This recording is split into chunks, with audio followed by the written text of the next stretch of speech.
Perlu kada kali ini kita itu semakin mempertontonkan bahwa dia kalah kualitas sportivitas dan fairnessnya dibandingkan pertandingan sepak bola, dibandingkan pertandingan lari, lomba, maraton dan sebagainya. Kalah sportif dan kalah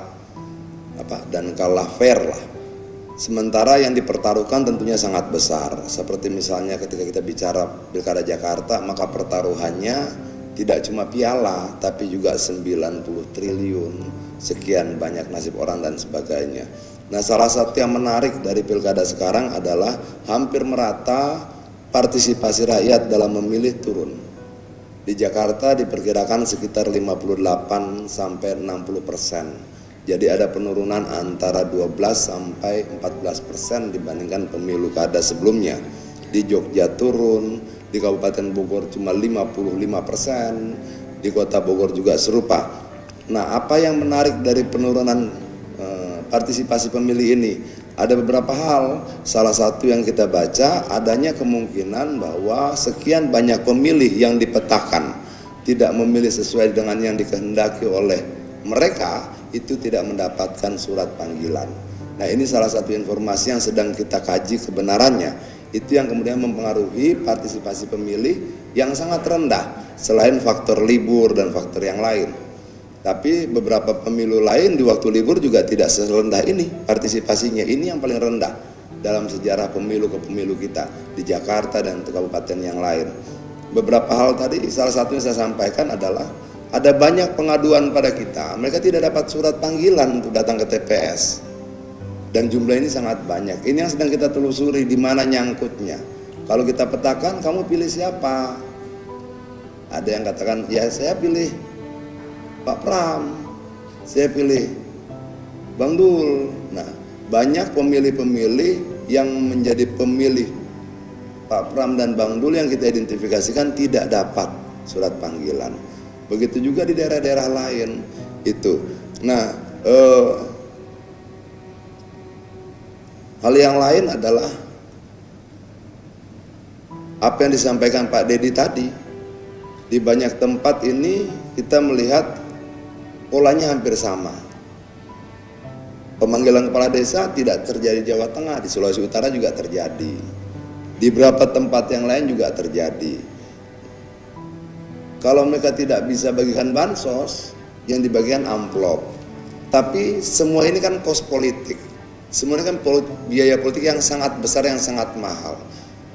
Dampaknya apa? Dampaknya nanti mereka akan mencari penggantinya, kemungkinan besar kalau tidak dari APBN, ya dari APBD.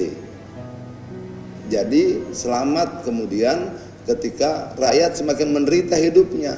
2025 akan banyak anggaran negara dan daerah yang tersedot untuk mengganti biaya politik yang sangat tinggi akibat permainan bansos, amplop dan sebagainya. Pada saat yang sama pajak naik 12%, pada saat yang sama juga kemudian kita harus mencicil hutang dan bunganya 800 triliun, sementara kita cuma mampu meminjam 450 triliun. Nah, semua akumulasi ini akan bermuara di tahun 2025 dan 2026. Itu akan secara merata dirasakan oleh rakyat kita. Artinya bahwa pemilu yang tadinya harus menjadi jalan keluar bagi rakyat, pada berikutnya ketika dikelola dan salah justru menjadi masalah baru yang berkesinambungan pada rakyat. Nah, begitu juga soal saya rata-rata DPP ini berkeliling antara 8 sampai 12 provinsi bergantian, hampir semuanya DPP itu. Saya ke Sumatera, berarti Pak Dedi ke NTT, ada yang ke NTB dan sebagainya. Dalam 2 bulan terakhir saya sudah berkeliling 16 provinsi dan kita selalu ngobrol tentang apa? Betul tidak ada keberpihakan aparatur negara? Betul tidak ada keberpihakan instansi-instansi negara, instansi sipil negara lainnya? Dan sebagian besar menjawab iya dengan pola yang berbeda-beda. Ada yang dari kepala desa, ada instansi yang lain. Itu yang mungkin menjadi kekhawatiran Pak Dedi, juga menjadi kekhawatiran saya. Ketika kemudian instansi-instansi sipil negara ini tidak mampu melakukan netralitas, lalu rakyat bertanya, mana yang lebih netral, instansi sipil negara atau TNI? Ketika disurvei ya Pak Dedi, jangan-jangan jawabannya itu TNI. Nah, lalu ketika ini tidak kita perbaiki dan segera, maka sudah muncul tuh permintaan-permintaan Pak Jarod di daerah itu, udah TNI saja yang jaga TPS, kenapa lebih netral? Lalu udah muncul, ya sudah jangan cuma TPS, kalau kepala desa tidak bisa netral, TNI aja jadi kepala desa. Terus gitu loh. Nah, apakah ini terjadi karena keinginan kita? Tidak, tapi karena institusi-institusi sipil negara gagal menjalankan mandat untuk berlaku netral dalam proses pemilu. Belum lagi ditambah dengan kekerasan-kekerasan yang dulu di zaman Orde Baru banyak dilakukan oleh ABRI saat itu, sekarang justru rakyat menonton sendiri. Kasus Vina Cirebon, kemudian kemarin anak SMA ya, anak SMK 16 tahun ditembak, meninggal, temannya juga ada 2 orang kalau tidak salah ditembak juga. Nah, rangkaian kekerasan ini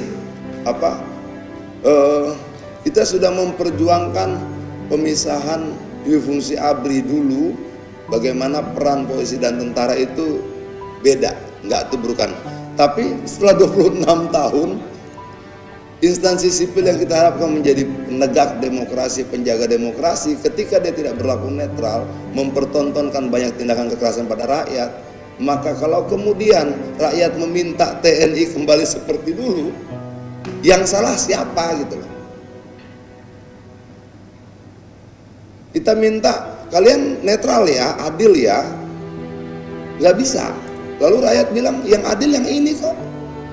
Dan ketika itu bergulir terus menjadi permintaan yang tidak bisa dicegah, ya kita kembali ke zaman Orde Baru.